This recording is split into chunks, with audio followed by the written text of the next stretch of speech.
a walk to Emmaus, the fastest disciple, and some fishing today on another episode of the Bible in 1 Year with the Preacher's Husband. Today we're going through Luke chapter 24 and also John chapter 20 and 21, and that's going to finish up the four Gospels for us in our study in the Bible in 1 year. So tomorrow we're going to go through Acts chapter 1 through 3 and start a new book of the Bible. So let's dive in because we got a whole lot to go through tonight. So Jesus has walked to Emmaus in chapter 24. This is going to be in verses 13 through 35 roughly. And of the two disciples that were traveling from Jerusalem to Emmaus on that Sunday, one was named Cleopas, and we find that out in verse 18, of course. He was possibly the husband of one of the female disciples who watched Jesus die on the cross in John chapter 19, verse 25. Now, they had heard about the woman's report and Peter's experience at the empty tomb. Now, they learned about this before they left Jerusalem. So here they were on their walk, and now the two were arguing along the way about what had happened. Now that indicates that there's probably no agreement among Jesus' disciples about what had occurred and why. Like Peter at the tomb, many were amazed, but they were still unconvinced. It's not known how God prevented the two disciples from recognizing Jesus when Jesus appeared to them at this point here in verse 15 and 16. But eventually, Jesus opens their eyes so they can recognize him once they get into verse 31. Now, the disciples here in verse 17 and 18, they were discouraged, right? And they were shocked that this stranger, who was actually Jesus, seemed to know nothing about what had happened the past few days, though it was the talk of all Jerusalem. Everybody was talking about it. So the description of Jesus by the two disciples in verse 19 and 20 is kind of short on both insight and faith. Now, Jesus is referred to in relation to his hometown of Nazareth and as a prophet and a miracle worker, but not as the Son of God. In addition, nothing is said about the unjust nature of Jesus' betrayal, his trials, or his crucifixion, just that the chief priests and leaders got him sentenced to death and crucified.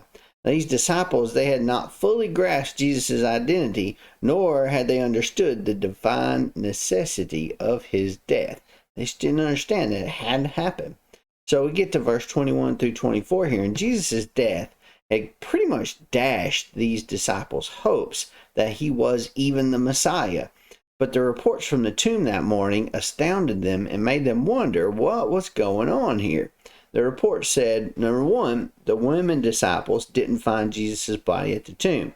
Number two, the women had seen a vision of angels proclaiming his resurrection. And number three, some male disciples had actually verified that the tomb was indeed empty, as the women had said. So we get to verses 25 through 29, and the stranger here, which was Jesus, rebuked the two disciples for not believing the Old Testament prophecies about the Messiah, particularly about his suffering and following glory. Then, during the remainder of the walk here to Emmaus, Jesus worked his way through all the major messianic prophecies in the Hebrew Bible with them, Moses and all the prophets. And this refers to the Old Testament when it says this.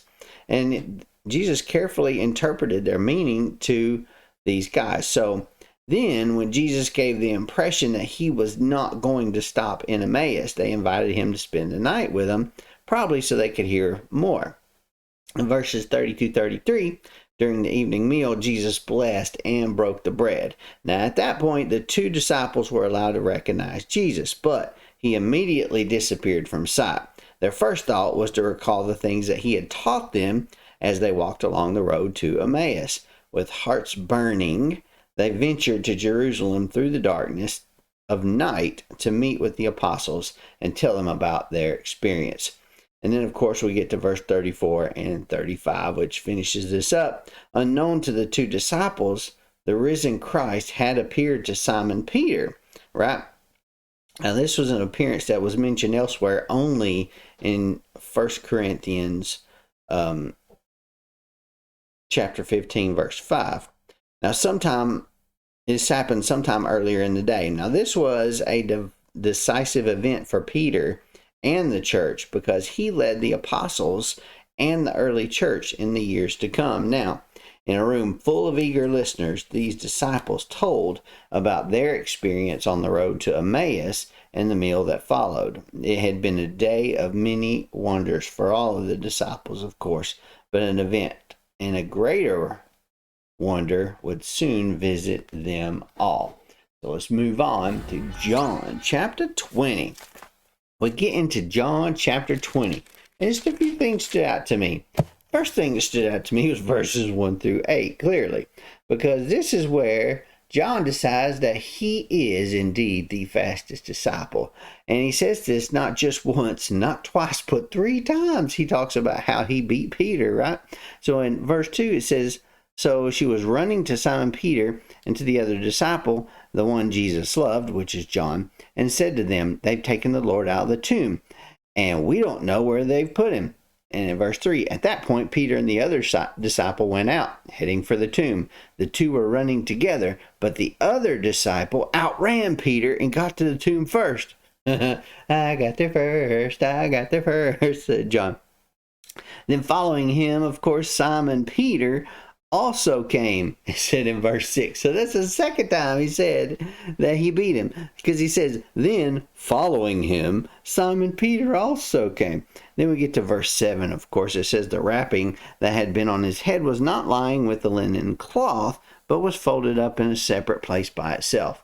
Hold that thought. Verse 8, "The other disciple who had reached the tomb first," John reached the tomb first again, "then also went in, saw, and believed." So this makes me think about maybe there was some sort of rivalry going on between John and Peter, right? That's my first thought of it is, why would John point out 3 times that he beat Peter? Like, ha, beat you, ha, beat you, ha, beat you. Why would he do this? Well, I got to thinking back to the book of John, and this is not the first time that John has called out Peter. In fact, he does it several times. Let's think about the moment when Jesus was about to be arrested, right? And one of the disciples pulls out a sword and cuts off the ear of the servant, right? Well, in Matthew chapter 26, verse 51, it says, "Behold, one of these who were with Jesus reached and drew out his sword and struck the slave of the high priest and cut off his ear," right? We get to Mark chapter 14, verse 47, and it says, "But one of these who stood by drew his sword and struck the slave of the high priest and cut off his ear." Okay, pretty consistent, right? Luke chapter 22, verse 50 says, "And one of them struck the slave of the high priest and cut off his right ear," right? Okay, so we get to John chapter 18, verse 10, and what happens? "Simon Peter, then having a sword, drew it and struck the high priest's slave and cut it off his right ear. And the slave's name was Malchus." Basically, John just calls him out like, "Peter did it. Look, right here. Peter did it to this dude Malchus." He's calling names. These other guys are like, one of these dudes did something. Here's what happened. John's like, no. It was Peter, dude. It was Peter. He's the one. And then likewise later, if you think about Matthew and Luke, say that Jesus went to Peter and Andrew right from the beginning and called them to be his disciples, right? Well, if we look in John's gospel, it's got a little different twist to that story too. John's gospel pretty much calls shenanigans on all that and he says, no. Andrew brings Peter to Jesus. So Peter and Andrew, Peter who's listed first, in the other gospels, and they're like, John's like, no. It was Andrew who goes to Peter and brings him to Jesus. So that's how it really boiled down to it. But when you think about all of these things folded in, the first thing that makes me think about is, you know what? These dudes have really got some personality. These are real people, and these disciples are real guys. They've got real personalities. They've even got a little bit of challenges amongst themselves. They've got really interesting relationships with each other. And I guess above all, they're real. They're kind of like you and me. They got problems. They got issues. John clearly's got some issues with Peter here. Peter's clearly got some issues with John, as we're going to see later on in this book as well. So think about this from the standpoint of relationships when you're thinking about this story going forth. And we'll get back to the relationship point in just a bit. But let's jump back over to verse 7. As I said, hold that thought, right? Verse 7, the wrapping that had been on his head was not lying with the linen cloths, but was folded up in a separate place by itself. Now, Jesus' resurrection, during the resurrection, Jesus' body apparently passed through the linen wrappings, similar to the way in which he later appeared to the disciples in a locked room. He just kind of comes through and comes in. Well, the reference here to the head wrapping being folded up in a separate place by itself, it counters the notion of grave robbers, doesn't it? Who would probably in their haste not have taken the time to take this cloth and fold it up neatly. Well, to truly understand the significance of this folded napkin, you kind of have to understand a little bit about Hebrew tradition of that day. Now, the folded napkin here, it actually had to do with the master and the servant. Now, every Jewish boy knew this tradition. When the servant set the dinner table for the master, he made sure that it was exactly the way the master wanted it. So the table was furnished perfectly, and then the servant would wait just out of sight until the master had finished eating, and then the servant would not dare touch that table until the master was truly finished. Now, if the master was done eating, he'd rise up from his table, wipe his fingers off with this napkin in his mouth, clean his beard, and he would wad that napkin up and toss it onto the table. Now, the servant would then know to go and clear the table. Now, in those days, the wadded up napkin meant I am done. But the master got up from the table and folded his napkin and laid it down beside his plate neatly. The servant would not dare touch that table because the folded up napkin meant I'm coming back. That means Jesus is coming back. That is the story of the folded up napkin.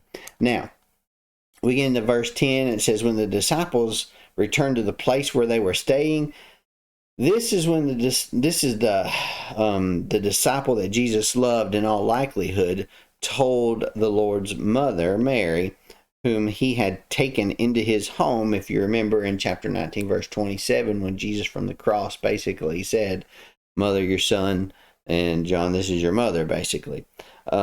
This was John's home that basically had gone to, and this would have been when Mary would have learned what had happened, that Jesus had risen. So this is a significant verse and significant point in the story.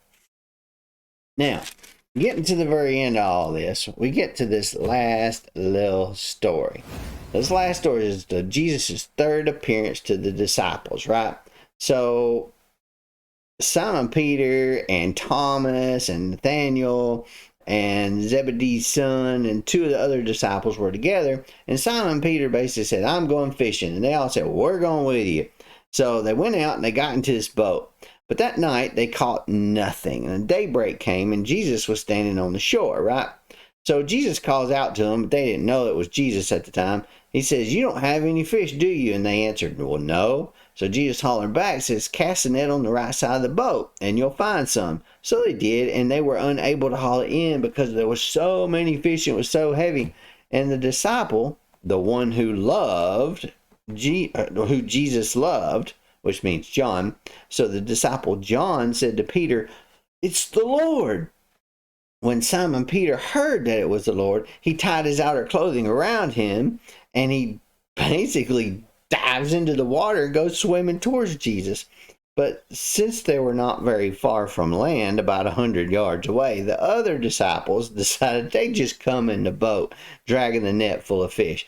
Now, John writing this reminds me of that relationship again, how they had this little beef with each other clearly, because all through the book of John, you see John pointing out little things that Peter didn't do or did wrong, or that Jesus has rebuked Peter because of whatever reason. But here Peter dives in the water and they're just like, look, he's just right there. Why are you diving in and going towards him? We could just paddle over there. We'll all stay dry good.